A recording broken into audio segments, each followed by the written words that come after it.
Hi, I'm Amit Basole. Hi, I'm Rosa Abraham. We are both going to talk to you today about our upcoming State of Working India Report 2023.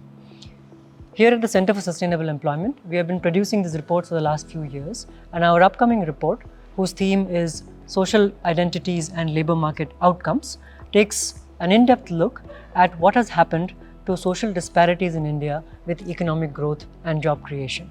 For example, we try to understand the nature of India's structural transformation journey over the last few decades, who it has created opportunities for, what kind of opportunities have been created, what has happened to earnings gaps, what has happened to segregation in the economy along the lines of caste, gender, and other identities. Like in previous iterations of the State of Working India report, this time too we draw on official data sources like the employment-unemployment surveys, the National Family Health Surveys, and the population census and economic census.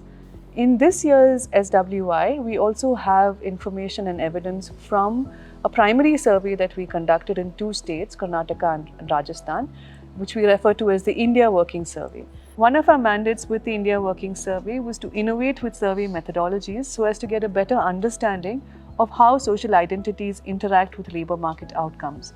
So for instance, with the IWS, we now have evidence on how the way questions are asked and who it is asked to can impact the measurement of women's employment. What we've tried to do in the report is take both a short run and a long run perspective. So we look at the immediate few preceding years to now, let's say from the 2018-19 period when there was a growth slowdown in the Indian economy up to the pandemic and then the recovery, and we look at what has happened to particularly women's employment in this period. But we also take a long run view.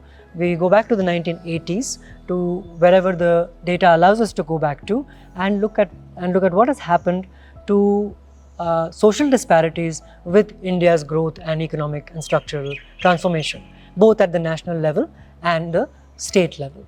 So the report tries to do this whole thing at the level of different caste, gender, religion, other social outcomes, as well as at the national and the state level.